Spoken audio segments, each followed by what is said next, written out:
Obrigado, Ana Paula. Queria começar agradecendo, né, a equipe do colóquio, as coordenadoras do GT, Ana Paula e Olga, pela aceitação do trabalho, e o professor Dr. Hans da Nóbrega Wester pela parceria, né? Então, como a Ana Paula falou, eu vou apresentar o meu trabalho, né, que é a jornada da drag queen, uma abordagem do consumo através da jornada do herói. Eu me chamo Arthur de Oliveira Filho, sou doutorando em design pela UFPE, e aí pode passar o slide. E aí, só contextualizando, né, o trabalho, ele é uma cria do trabalho que eu apresentei no ano passado no colóquio, né? Tá aí a imagem. Então, ano passado eu apresentei a primeira parte da pesquisa, que já é um derivado da minha dissertação do mestrado, né? E que eu pesquisei a questão de consumo e gênero pelo viés das drag queens de Recife. Então, ano passado, no colóquio, em 2009, foi em Porto Alegre, eu apresentei no GT de consumo de moda o artigo Feminilidade e o Eu Livre. É uma análise sobre o consumo de drag queens do Recife. Então, só para contextualizar, né, muitas das informações que eu vou apresentar aqui já estão no trabalho do colóquio. Então, eu convido quem se interessar a ler o trabalho publicado no ano passado, né, que essa aqui é a continuação. Então, pode passar o slide, por favor. E aí, contextualizando, né, como foi esse trabalho, eu fiz uma entrevista, né, que eu usei como instrumento o roteiro semi-estruturado, né, que nas perguntas eu abordei as inspirações, o estilo, personalidade, o look e a relação com o eu dessas drag queens, que são essas personas criadas por essas pessoas, né. E no meu corpus de pesquisa, eu entrevistei 20 drag queens da cidade de Recife e região metropolitana, e tinham entre 18 e 35 anos. E aí, nas imagens, vocês podem ver, né, quem foi o meu corpus de pesquisa, as drag queens maravilhosas de Recife. Pode passar. E aí, continuando a contextualização, né, passando uma pincelada por cima, eu conceituei drag queens, né, como uma arte dentro do segmento LGBTQ+, né, e uma arte de performance de gênero. Então, quando as drag queens estão montadas, que é o termo que elas usam, quando elas estão montadas, elas estão performando gênero, né? Muitas vezes de forma caricata, mas é uma performance de gênero, né? E só passando por alto, assim, uma drag queen não precisa ser necessariamente um homem performando o feminino, né? Ele pode ser uma mulher performando drag queen. Então, essa performance é extensa. E o consumo de moda, a gente definiu como uma ferramenta de construção de autoimagem, né? Do autoconceito. A gente consome para ser, parecer e se expressar.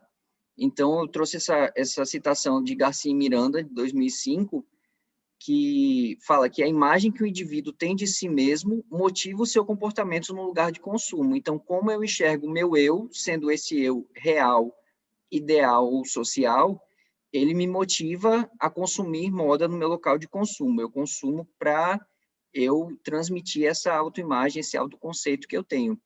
E aí, nas entrevistas, né, a gente chegou no resultado, pode passar o slide, por favor, a gente chegou no resultado que o eu, que essa drag queen performa, que esse sujeito caracterizado, né, essa persona performa, é um eu livre, é aquele sujeito que antes da drag, quando se monta de drag, ele sente essa liberdade, né? Ele expressa esse eu livre. Então, esses dois depoimentos, né, trazem muito bem isso. A Margareth Tarantino fala que eu via como se eu pudesse libertar algo dentro de mim, né? Eu livre. E a Emily Knox, né, falou, eu acho que eu perco a vergonha. Como eu disse, eu fico mais livre. É meio que um escudo. Então, a gente já percebe que isso vai se tornando uma defesa, uma armadura. Pode passar o slide, por favor.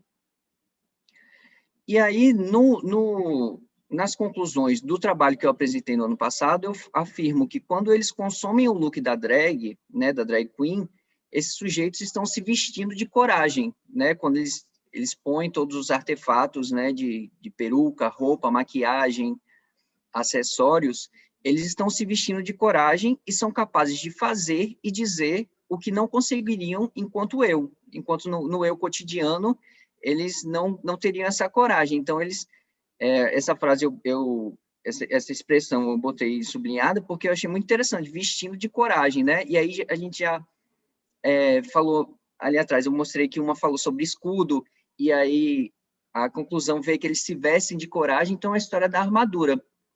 E aí durante a minha pesquisa do mestrado ainda, pode passar o slide, eu conversando com a Ana Paula de Miranda, que é uma das coordenadoras aqui do GT, falando sobre minha pesquisa com ela falou, então, eu não vou falar literalmente, porque eu não lembro como foi a frase, mas foi algo do tipo, então, né, de acordo com esses depoimentos, a gente consegue enxergar que a drag queen é quase um herói mitológico, né, uma criatura mitológica que veste uma armadura para poder performar, né, para poder criar essa coragem.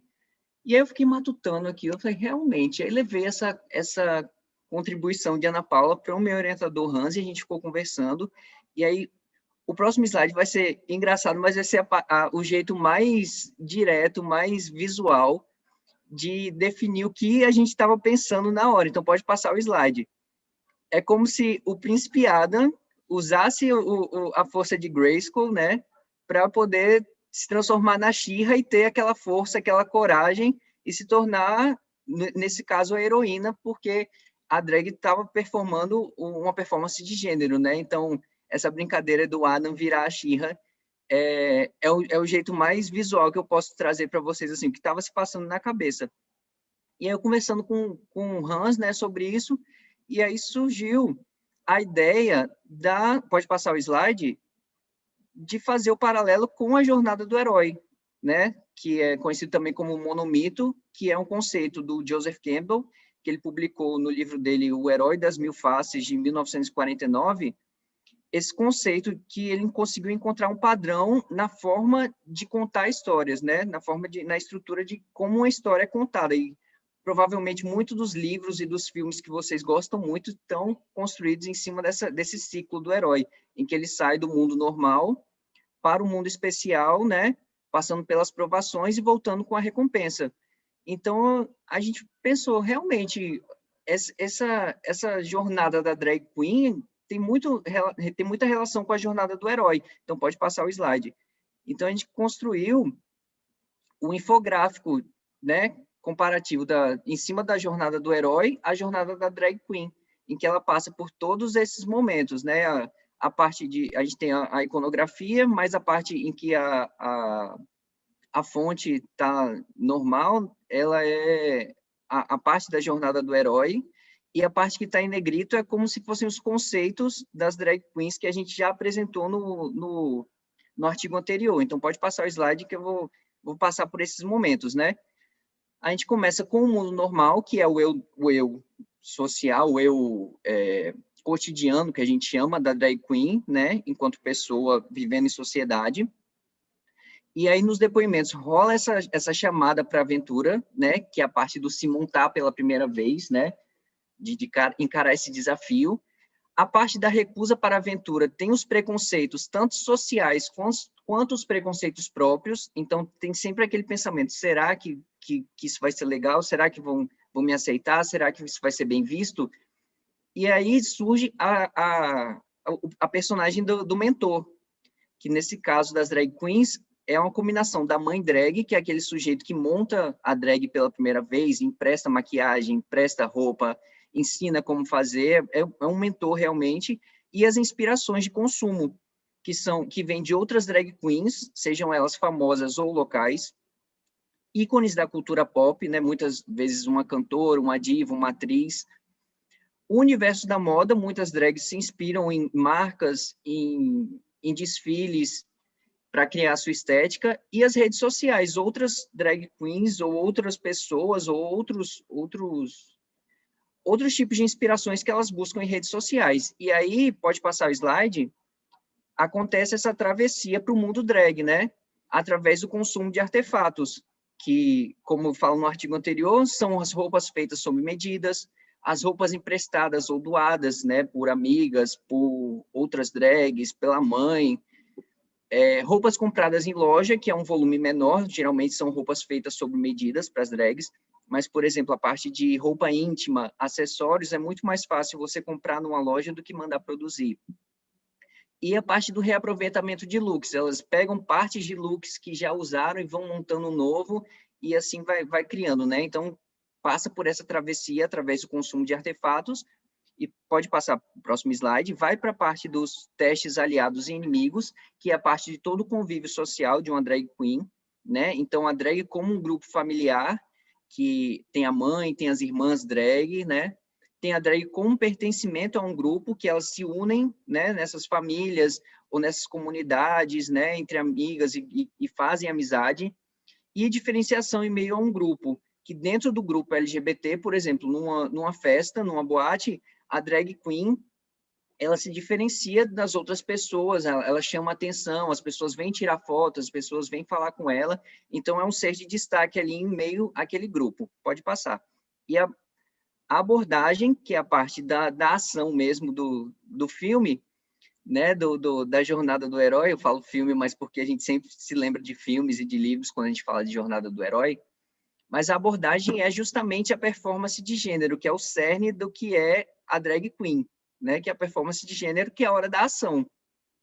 E aí, passando para a parte de provação, morte e ressurreição, que são os desafios encontrados, né, é a parte os problemas e a volta por cima daquele herói, é a parte das restrições de consumo, a restrição de acesso, muitas vezes elas têm uma ideia do que vestir, uma ideia de como se montar, mas ela não tem como conseguir aquele material específico, não tem como conseguir certa peça, então elas dão a volta por cima e tem a ressurreição, né? Elas adaptam, ajeitam, e as restrições financeiras, que muitas vezes os custos desse material, desses produtos são elevados e aí elas, mais uma vez, adaptam. E a recompensa, pode passar o slide, né? Depois que derrota isso, é o eu livre, que é justamente a conclusão do trabalho anterior, né? Eu trouxe outra fala aqui que foi da Dita, que ela fala, a partir do momento que eu faço a minha maquiagem, boto minha roupa, boto minha peruca na cabeça, já é outra pessoa completamente diferente, uma pessoa muito mais solta, muito mais divertida. Então, é uma transformação de eu. Pode passar o slide, por favor. E aí ela volta para o mundo cotidiano, né? Trazendo as reflexões e os aprendizados que trouxe durante a performance de drag, durante todo o processo em se tornar, em performar drag queen. Então, a ressurreição é a volta para o eu real, e o retorno com o Elixir são todas as transformações dentro do contexto pessoal daquele indivíduo. Pode passar o slide. Que aí são vários achados, né? Que é a questão do autoconhecimento e evolução pessoal. A parte do retorno com o Elixir é o que impacta na vida daquela pessoa no mundo cotidiano, né? O que ela trouxe do mundo drag para um mundo cotidiano. Então, o autoconhecimento e a evolução pessoal, muitas relatam que houve uma evolução enquanto pessoa e um autoconhecimento de coisas que elas não sabiam que podiam fazer e descobriram, né, e testaram e descobriram enquanto drag queens. Desconstrução e empatia, porque a drag queen acaba sendo a linha de frente do meio LGBTQ+, e aí elas percebem tudo que chega nelas, inclusive a parte de assédio, né, que enquanto homens que performam, nesse caso os homens que performam drag, enquanto homens não vivenciariam, mas sofrem enquanto performance de gênero feminino, né? Então, essa parte da empatia. Relações com a comunidade LGBTQ+, que elas viram também meio que terapeutas de outras pessoas. As pessoas buscam elas para conversar, para desabafar durante festas, né?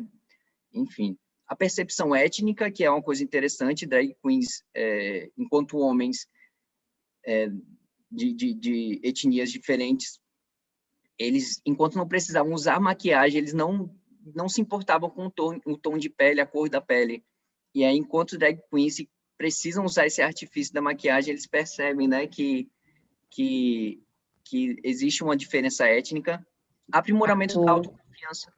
Arthur, Pois não. infelizmente, eu vou pedir para você dar aquela acelerada Tá, para o deixa. encerramento. Com dor no coração, mas eu tenho que pedir, regras são regras. Tudo bem. O aprimoramento é autoconfiança, comunicação, aceitação do corpo. Então, tudo isso que a gente traz, né, que a gente percebe, são melhoramentos no contexto social, no contexto pessoal daquele indivíduo, né? É um melhoramento. E pode passar o slide. Então, encerrando, fechando, né, a conclusão é que a jornada da drag queen é uma jornada de herói. E aí eu trago até uma conclusão, meio manifestação, um protesto, né, anti-homofobia, porque na atual situação política e social do nosso país, né, ser LGBTQI+, já é uma aventura, né, já é complicado.